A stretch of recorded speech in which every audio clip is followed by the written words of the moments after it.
So according to the class. So Robert Cofer, based out of Glendora, part of the Mark and Al team, is really the leader of that team right now in terms of production and generating all the business. He has a partner who loves to call me every so often and tell me that he made 4 calls today. So we certainly know where the most of the lead generation comes from on this team now, which is Mr. Cofer himself. So buddy, it's always a pleasure to get to hear you Yeah. and see you. And I am very excited and very grateful that you agreed to do this class for our company. So without further ado, I'm going to mute myself and the floor is yours. Alrighty. Well, before we jump into, I did a spreadsheet. I think we did this last year, right? So fortunately, I guess last year I built it out of PowerPoint, which before that I probably hadn't done in 15 years. So again, not teaching a class on technology here, but so I'll kind of go through it. But we presented as a class, but when I was in college and a professor lectured and just talked for 20, 30 minutes, an hour and a half or whatever, I would zonk out and not pay attention. So I guess I don't know, again, not a Zoom aficionado, Robert, as you are, but if people have questions or whatever and want to like interject at some point in time, be my guest and we'll go from there. But I let's see can if I can. monitor the chat box and let you know when things come up. Okay, very well. Now we can do this. I can share my screen. Can't I? Oh boy. Thought I could easily share my screen. Now it wants some kind of access setting. So let's try this again. I probably should have sent this to you, According huh? to my stuff, you can share. Hold on, I just got some setting on Safari or something.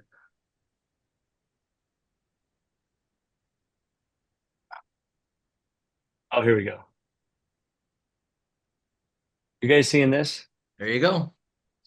Boom, nailed it.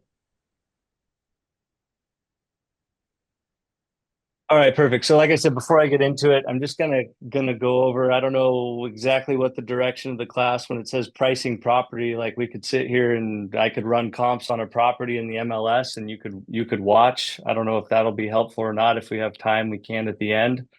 But I was going to talk about more of like, I don't know, my thought process or mindset going into running comps and how I do it. I'm super clear that there's more than one way to do it because I know just here in this office, like Al looks at it a certain way and it makes sense to him, and typically he'll come to a similar conclusion pricing wise. Mark looks at it a totally different way, and then I'm just going to talk to you about the way that I guess makes sense in my mind.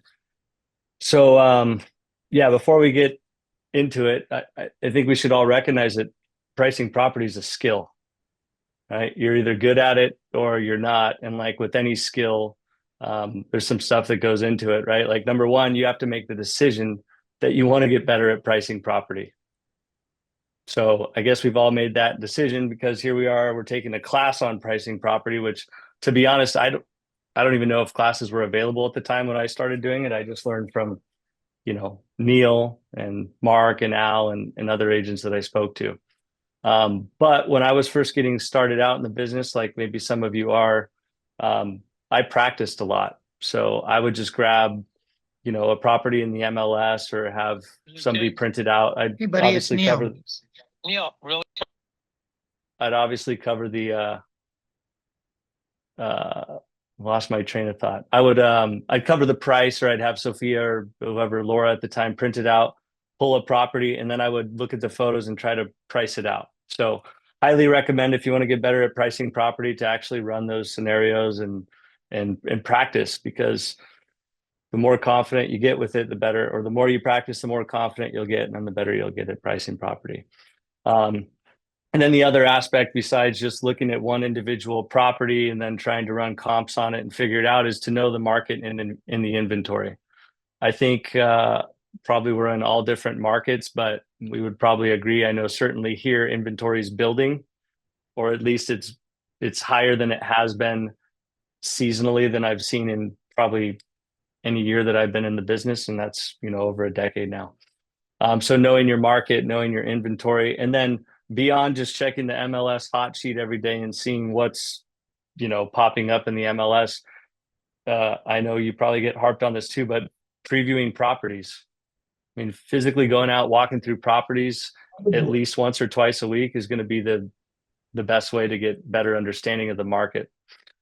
And then naturally, we're going to want to transact on more property, because the more properties and experience you have transacting, you're just going to get super confident pricing.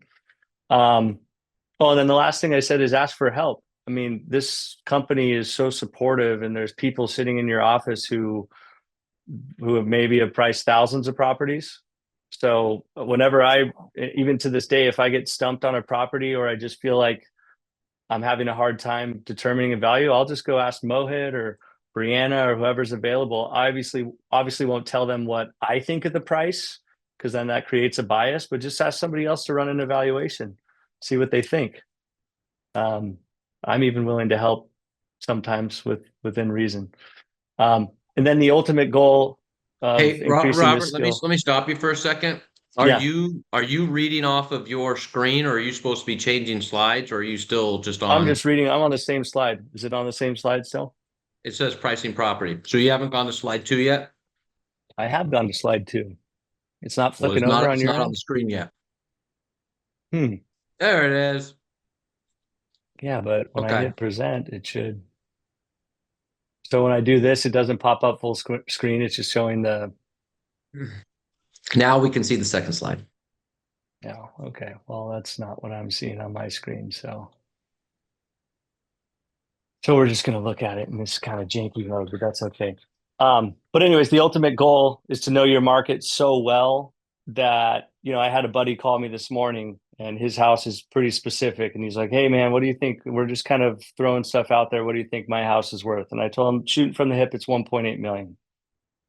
And then I ran comps on it, and after looking at him, I'm pretty sure it's worth 1.8 million. So that comes with experience and practicing a lot, but I guess that's what we're here to talk about today anyways, right?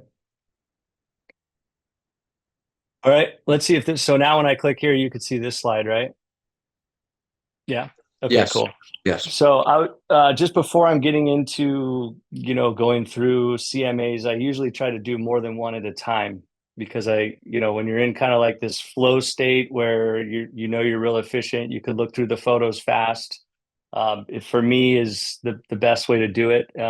If I find myself, or you find yourself spending more than like 10 or 15 minutes on an evaluation, probably you're not in a super good headspace, and maybe you're even like trying to convince yourself of a price, which I don't think is the best way to do it. I feel like in my experience, when I go through it and I kind of give like gut reaction, that's usually the best when I have the most success pricing properties. If I'm spending a bunch of time on it, trying to like convince myself of this and that, I feel like I just need to shelf it and come back to it at another time. The other thing that I don't recommend doing is doing these CMAs right before you go on a presentation.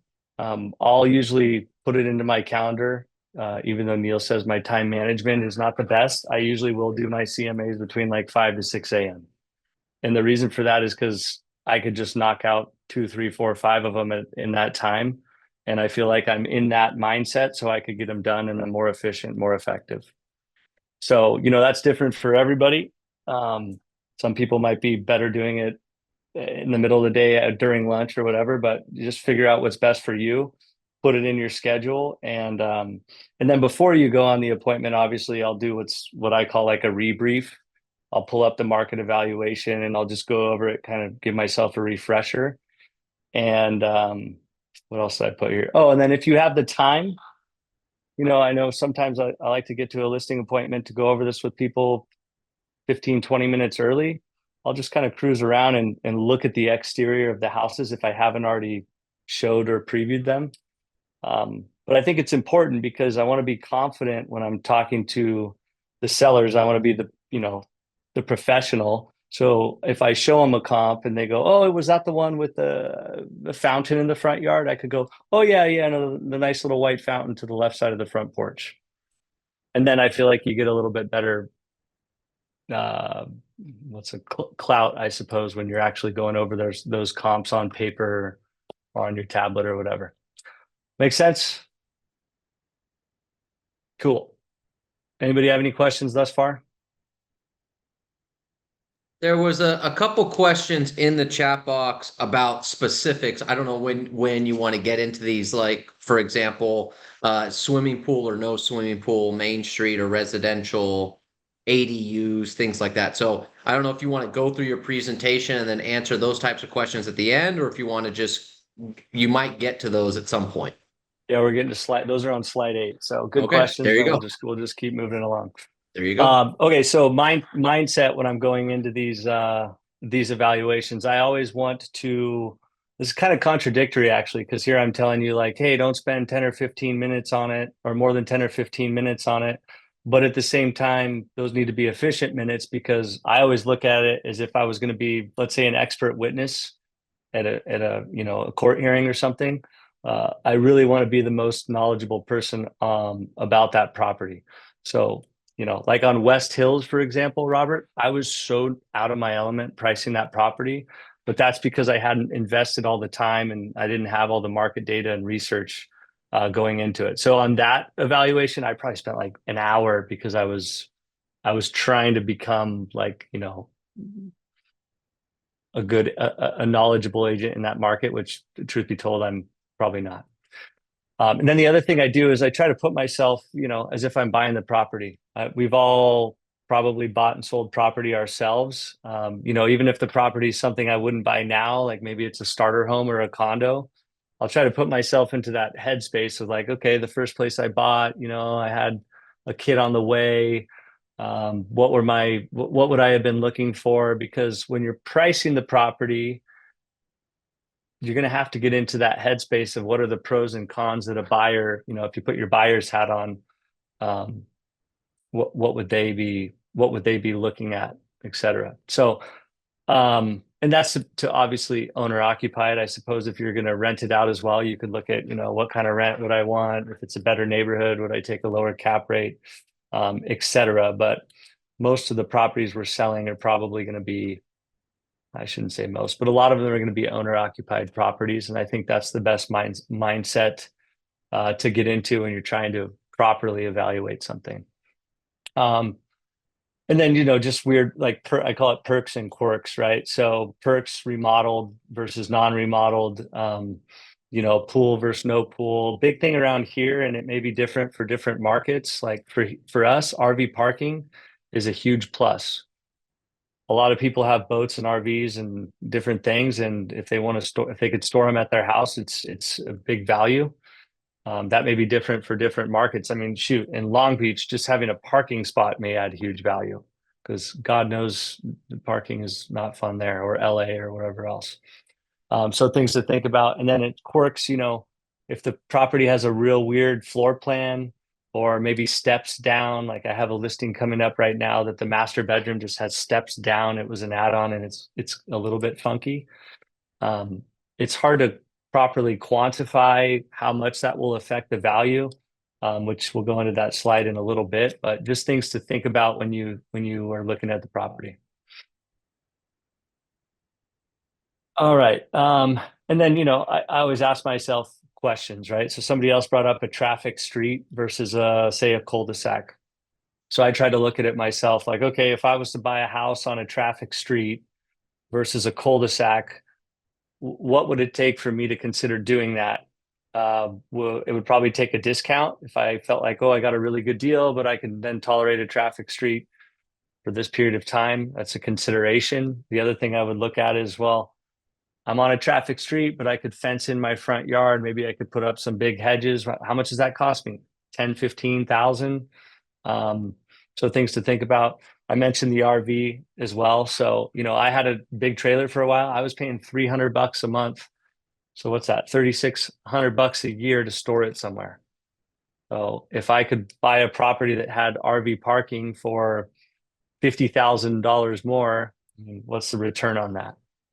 So these are the kind of some of the questions that I asked myself. And then other things too, like maybe I saw a house that or maybe I even offered on a house before that had an awesome pool, outdoor space, built-in barbecue, fire pit, etc. And then there's an identical house that's I'm looking at or offering on now that doesn't have that. I could put it in myself, or I can put it into the price and buy a house with or without it. I try to think about those things when I'm evaluating property so that I can make adjustments if I have to. All righty. So then, when we're going into, hopefully these are relevant to what I was supposed to talk about today, but pre-qualifying is also, I think, is relevant to everything in life.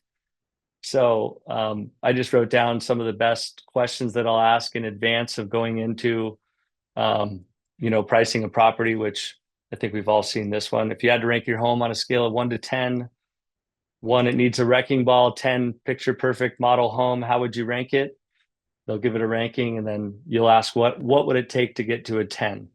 And then naturally they're going to tell you, well, this bathroom's not remodeled and this and that. And then you're going to get a real honest answer, so that if you haven't walked through the property or you don't have photos to know the condition, you're going to get a pretty good rundown in advance, which is obviously helpful. If I have the time, I also will, tell them, hey, your house sounds like it's a pretty special house. Before I come out and meet with you, would it be okay if I just scheduled, in the area Tuesday at 4 p.m.? Can I just walk through it? It'll take less than 5 minutes, get the lay of the land, and then we could circle back on, whatever our appointment time is, Thursday at 5 o'clock, and then we could go over it in greater detail. That's probably not the Mike Ferry way, Robert. So maybe I don't know if I'm spilling the beans here, but it is something that I do when I can. Well, we also have to be honest of, there's probably only 30% of the company follow Mike Ferry. We have people that follow Tom Ferry. We have people follow Brian Buffini. We have people that follow themselves, and everything in between. So whatever system you're using, let's just go off of that. All right. I do a lot of probate and estate work, and I find that a lot of times, sometimes even the administrator or the trustee, they might not have seen the house in a while either. So I might not have a lot of information to go off of, even from talking to them.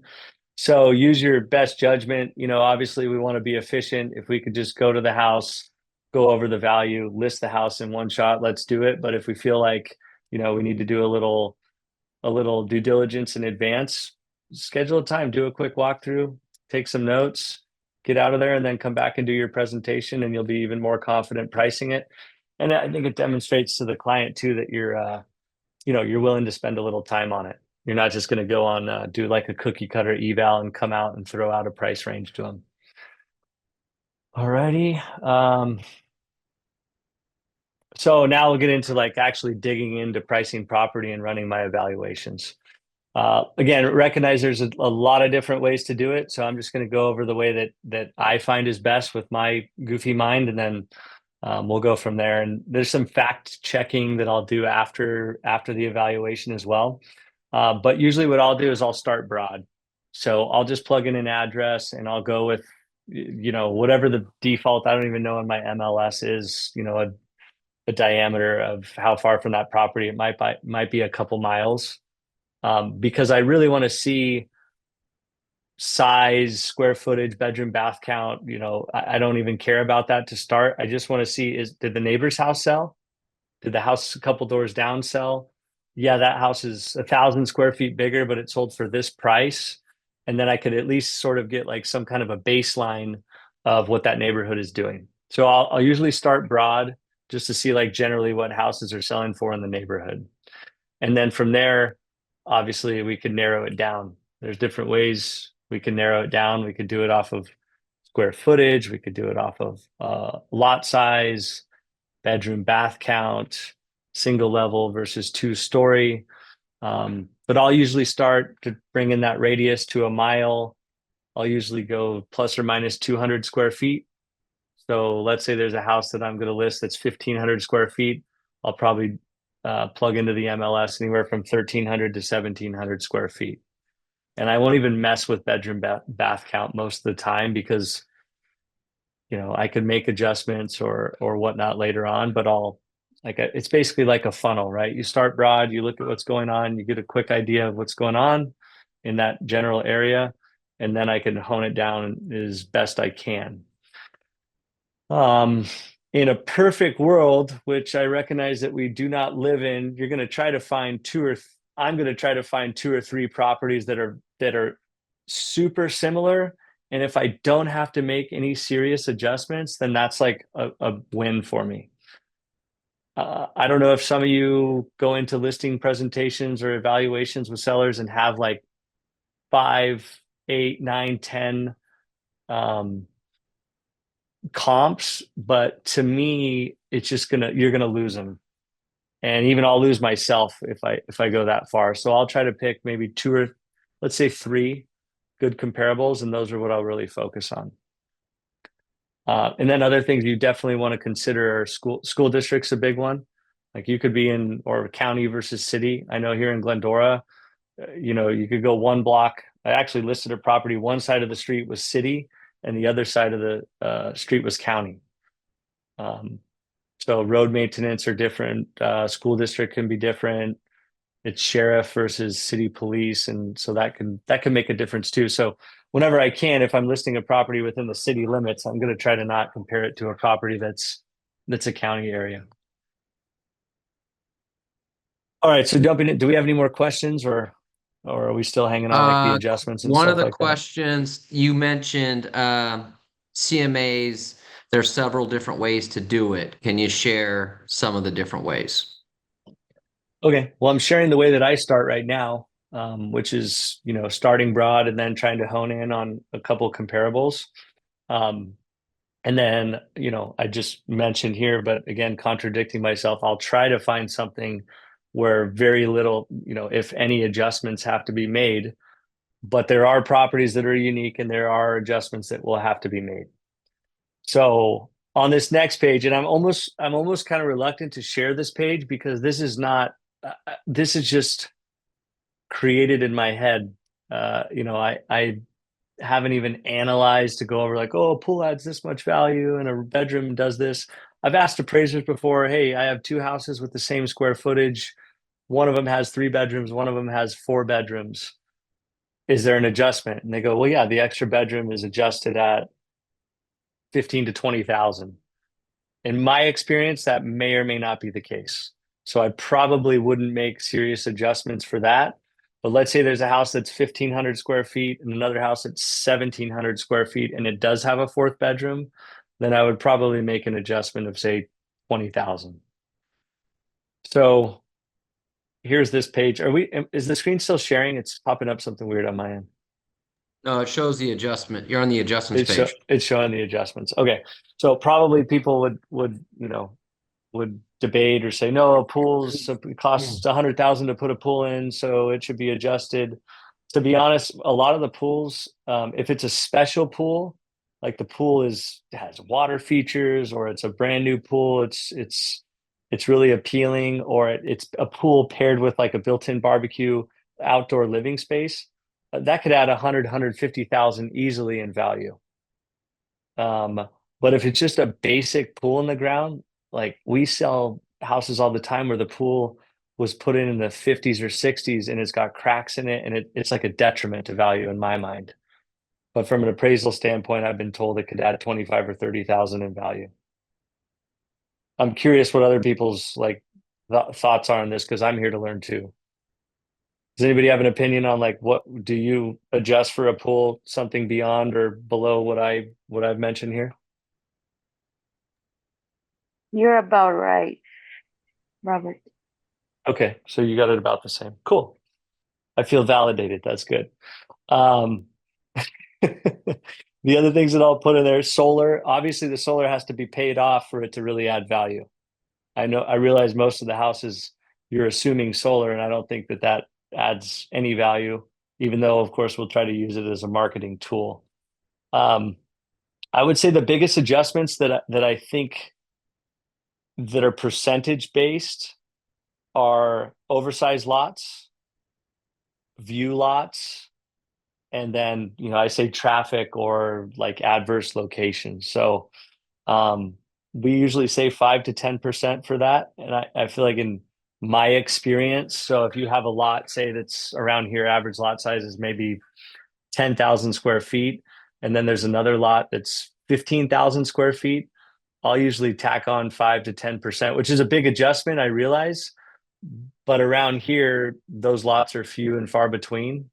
So I'll make a pretty serious adjustment for that.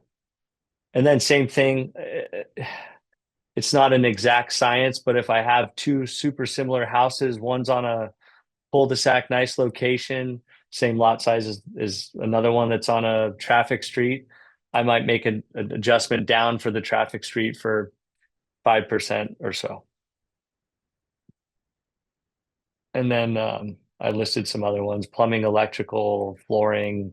And again, these are not exact numbers, so I wouldn't screenshot this page and rely on it too heavily. But if you know your market, and obviously price points would affect this severely as well. These are kind of like based off of our average price point, which is around 925,000. So if you're selling houses that are all 2 to 4 million, then maybe these adjustments are much higher. So it's all relative. I'll jump to the next slide. So that's how I'll typically run my evaluations. If I'm super confident, I know the neighborhood really well, I found 3 really good comparables or even more, then I may not even fact check my work. I may just feel that confident that I'm good. I'll send it out. I'll go on that appointment. If I don't feel as confident, I'll either ask one of the other agents here on our team, or I'll do a little fact checking.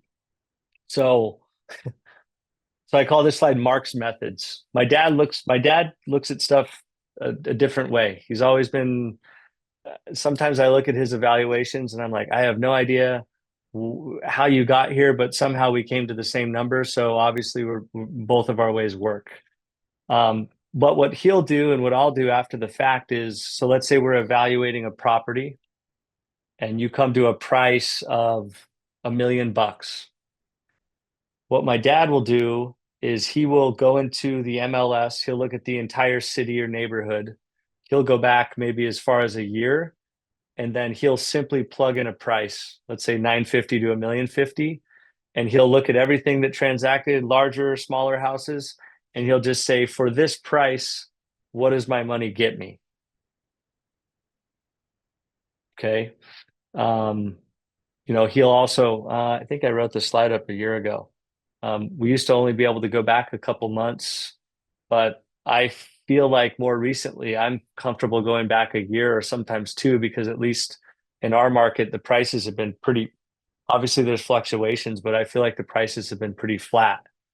So before, if I was going to go back, and Mark will go back sometimes 4 or 5 years if it's a real specific property, and then he'll make adjustments for time, or maybe he'll find it's kind of complicated how he does it, but let's say he finds a house that's 2 houses that sold recently that are different but similar.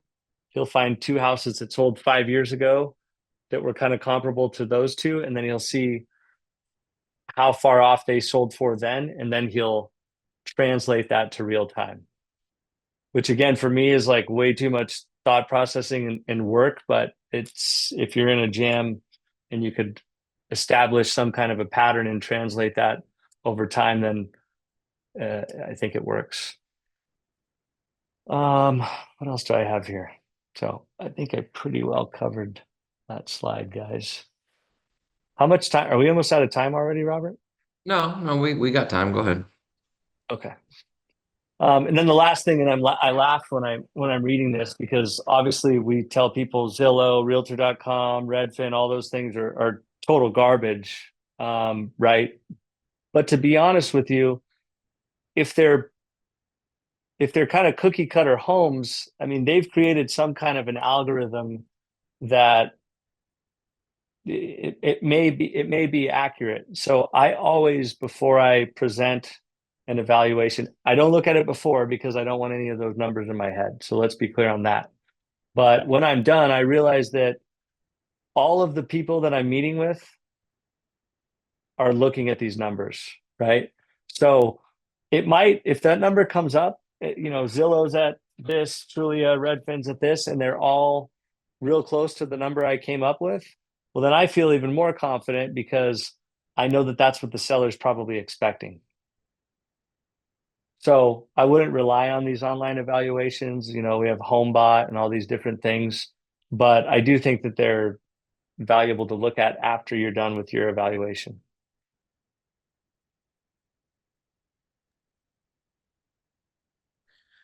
Well, I think what you said in that last part there, which is really interesting, is the sellers are looking at it. Mm-hmm. So you should at least look at it to understand what their thought process is so that you're more prepared going into the presentation. Yeah, it's almost like you're almost obviously you're supposed to ask them that in the pre-qualifying script, right? But they may say something, they may be embarrassed, or they don't want to tell you, what price they're expecting. So it's almost like a pre-qualification, right? Because I think everybody's looking at what the, Zillow evaluation of their house is, or at least everybody I deal with. In fact, I've even looked at my own house, like, oh, I wonder what Zillow says my house is worth. Yeah, I So mean, I think it's important. if you're thinking about selling, it's probably guaranteed that they're looked at either Zillow or Redfin for the value of their house. Yeah, I went on an appointment with one of my clients is in her 80s, and she's like, "Well, Zillow says this." So she's even paying attention to what's going on Zillow. And then I guess this is more present when you're presenting the your pricing strategy or to the seller. But I always tell my clients after I recommend a price, I make it clear that I don't determine market value. They don't determine the market value. But my job as the agent and the seller as a team is to present a product to the market in the best possible fashion, and then the market will speak. And so the other thing that I think is important on appointments is I'll tell them the market will speak, and only one of three things will happen. Number one, you're going to put your house on the market. You're going to get great offers right away, and it's going to sell. In which case, it was priced correctly. The polar opposite of that is we put it on the market. We get no showings, no requests, no offers. It's a dead player. In which case, that is feedback, and the market is telling us that we were wrong with our price. And then there's that middle ground, which I'm seeing a lot of right now, which is, we might get a decent amount of activity, or we might get some showings, or even a lot of showings, but we're just not getting any offers. And so over the years, we've kind of determined that, and again, not an exact science, but let's say we put a property on the market and we're getting decent activity or good activity, we're just not getting offers. We'll typically tell the seller, hey, it's, after whatever the average days on market is right now, it's about 21 days. Usually after about 3 weeks, we're going to have that conversation. Hey, remember we talked about one of these three things would happen. Right now we're in category 2, which tells us we have to improve the price by somewhere between 3 to 5%. So did you want to be more aggressive with your price improvement and drop it by 5%, or did you want to be more conservative and only reduce it by 3%? And then obviously if we're severely overpriced and we're not getting any activity, which very rarely happens because I think we usually price our properties well, but it does still happen, then we have to talk about a more serious price improvement, anywhere from 5 to 10%. And that's the end of my spiel, Robert. So I guess we can open it up to questions. Well, first of all, thank you. Great stuff. This was really, really good. Very methodical in going through your thought process. I think that's what's really great about how you went through this. So a couple questions that came over to me. One of which is, so today, obviously challenges of getting homes sold today. So if you were to do a CMA today, let's say that one that you guessed it was 1.8, you did a CMA and it was 1.8.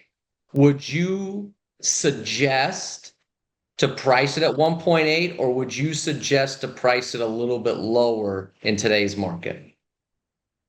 You know, it's really funny because I was talking to someone about this the other day. I've always been of the mindset for, you know, as long as I've been in the market, which I think is going on 12 years now, it's been an appreciating market.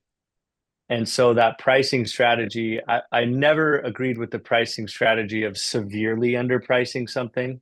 Mm-hmm. You know, let's say if we thought a property maybe could go up to $1 million, maybe 950 to $1 million, then I would typically look at it at a $50,000 increment and say, hey, this is the range, 950. We might get up to $1 million. Let's price it at 949.9 so that we get more exposure, competitive offers, and we could drive the price. And I've always thought that was the case. I was never a fan of like, well, we think we could get $1 million. Let's price it at 499 because that's just ridiculous. I didn't want to field all those calls from people who thought that that was a real price, number one. But more importantly, you know, I think that rubs a lot of buyers the wrong way. You might have a buyer that qualifies to spend $1 million on that property, but you list it for 500 and they're just like, I don't like that approach. And they'll just pass on it. So, and they might have been the best buyer at $1 million. Now you have somebody else who's at 975. So you've lost out on a potential buyer simply based on your approach and kind of like, you know, messing with their values, I guess.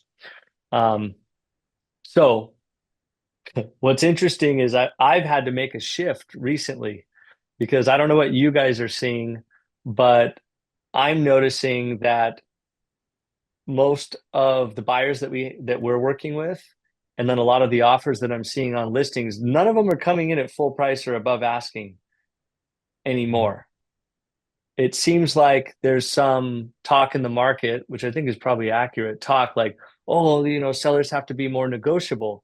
And I find that a lot of buyers agents do not even run evaluations, unfortunately. They're just seeing a price tag and they're going, okay, it's listed for 950,000 and we're going to get you guys a deal. So we're going to offer 935,000. So because I started recognizing that that's a trend, I've been saying, hey, if we're thinking, you know, we just listed a property a year ago, I might have said, hey, it's 800 to 850 is probably our range. Let's list at 799.9. More recently, I've been saying, hey, let's list at 849.9. And that might leave us a little bit of room so that the buyer feels like they're going to negotiate themselves a deal. We're always making adjustments in the market. I don't know if that's the right or wrong way to do it, but in my experience, and you know, I think in the last couple of weeks here, I've had 8 or 9 go under contract. They've all gone in under contract, maybe within 1% or 2 or of the list price or right at list price. But I haven't really seen anything going over the list price. And I don't believe that has to do with pricing strategy. I believe it has more to do with like the mindset of the buyers who are making offers. Right. Does that answer that question? Yeah, well, it does, because that is one of the things that comes up is, well, if I think the house is worth 850, if I list it at 850, I might not get a lot of activity because everyone wants, you know, less. But if I list it at 835, maybe I'll at least get more activity on the property to try to get people coming in. But I guess what you're saying is that even if you go a little bit lower, you're not going to get enough buyers to increase the price. You're still going to be stuck negotiating for even lower than the 835. That's what I've been seeing. Got it. Okay. And to be honest with you, if someone wanted to list for 835 to 850, there's essentially, in my mind, there's no difference in that list price. Because I think a lot of buyers are looking in like thresholds, right? And probably in the price points we're looking at, it's probably not, oh, you know, I'm going to buy at 850. I can't afford 850, but I'll look at stuff at 835. I think it's probably more like $50,000 increments, maybe $25,000 increments, maybe. But I think those $25,000 increments would be probably at lower price points, like maybe under 700, 650, something like that. Got it. Okay. So, right now, if I'm talking to a seller, I'm giving them the option, right? Hey, we can list it real aggressively at 799,000, and probably you'll get a lot more looks, and it might push, or we could list it at 849.9, and we're going to call every person who shows it. We're going to get feedback. Obviously, that's more important than ever in this market. It's actually, we were at that. Ron was talking about, it was like that half day thing we did in Anaheim I don't know if it was a couple months ago. And Ron was talking about getting feedback on his listings. And it's so impossible to get feedback. And then he said something about, he told his assistant to just call like 3 times in a row. And so that's what I came back that next day. I'm like, or maybe the same day, like everybody who shows the house, you make calls on Monday, you make calls on Friday. You follow up on Friday for the weekday showings, you follow up on Monday for the weekend showings. If the agent doesn't answer, I just literally want you to call them 3 consecutive times. Because if I don't have feedback and, oh, you had 6 showings and I don't know what anybody thought about the house, then how am I going to recommend any adjustments? Got it. So a couple other questions that came in on your adjustments. What do you adjust anything for the age of the house? That's a pretty good question. I don't know if I have a specific like percentage. That's kind of tough. I sell a lot of character homes, like 1940s and older houses in downtown Laverne. So when I'm running comps, I'm typically not comparing a 70s, 80s stucco house to 1898 Victorian. I'm going to find, it doesn't have to be a Victorian, but it's going to need to be a craftsman or a Spanish revival or some kind of other character home to compare it to. But as far as going, well, I found this, 70s house, and I I don't have a adjustment that I know how to make for that. Got it. And then one other adjustment, hand kind of specific handicap ramps. If the ramps are on the side yard or backyard, like is there any plus or minus adjustment for that? I think they look like crap, so I'd recommend taking them off the house. And then if somebody, but if somebody needs it, but as far as like a price adjustment, no. Okay, got it. And then just a couple more on the chat box, and then I see Jamil raise his hand. One was you mentioned, or where do you find out the city and county boundary on the same street? MLS. MLS. Okay. Yeah, if you go to the MLS, well, at least I don't know. I guess people might be operating within different MLSs. I'm using the CRMLS. Can you see my screen still? Look how quickly you just logged right in there, and you're not tech savvy. Look at this guy. I can type. That doesn't mean I used to type on a typewriter. Just kidding. That was Neil. Let's see here. So if I go to search quick, let's just go to a recent property here. And I go to map, I could just toggle on this little layers right here. How are you? And I could type in county. Oh.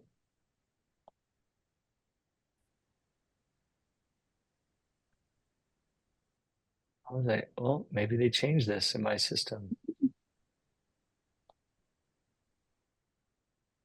Here's another quick rule of thumb. If you know your area super well, also like in Glendora, for example, they'll have a different address. Typically the county address will be a much longer numerics than city addresses. So that might be a quick rule of thumb. Otherwise, you could pull up the maps and look in the MLS. Got it. Jamil, go ahead, buddy. Hey, thanks for presenting. Just a couple of things that I do is besides coming up with my list price, then I go to Zillow, Redfin, kind of see where they're at, just like you do. But we also have RPR as a part of our MLS. So I'll check that because it'll give me like an AVM just to kind of put it in perspective.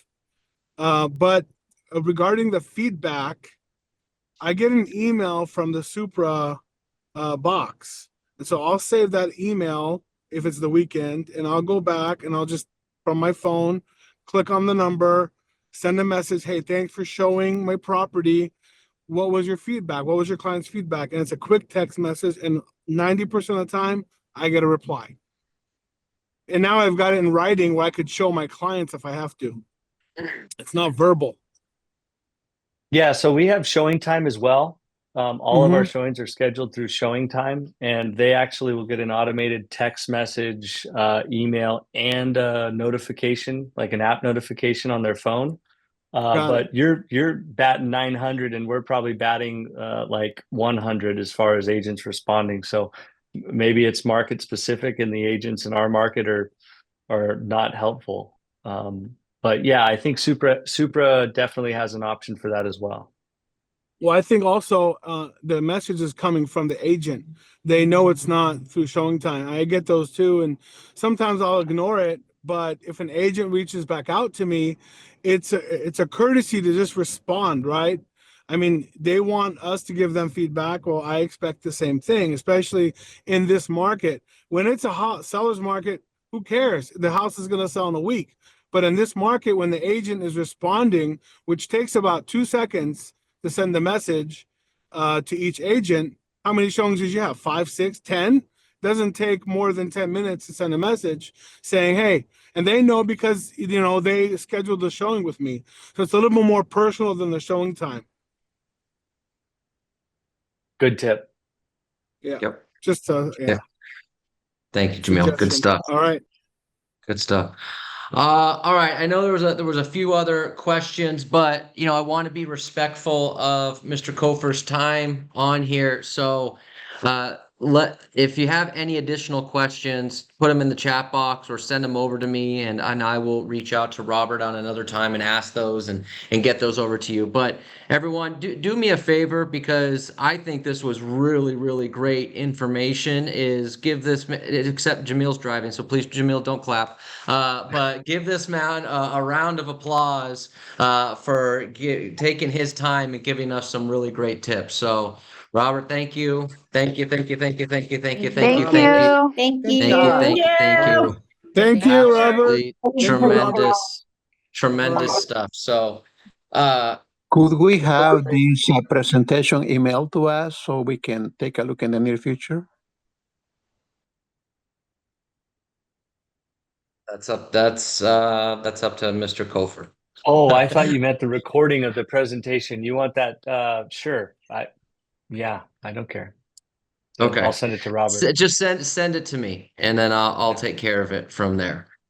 All right. Also with Robert Cofer's Venmo account to Yeah, it's important. Good stuff, buddy. This was phenomenal. Lots of really great things. It's great to see kind of an agent like yourself just go through their thought process, because I think that's sometimes the biggest thing when pricing property is just what's the thought process? How do I even get started on this? Where do I go about it? And I think you nailed that. Plus that page, there was a couple comments in the chat box about that page where you were given the adjustments, because that's obviously a big question as well. So Right. this was really great stuff, man. I can't thank you enough for taking time out of your day to do this. So thank you. And just add it to my tab of favors that I owe you. I will. And to Randy's credit card tab as well. So. Got it. You got it.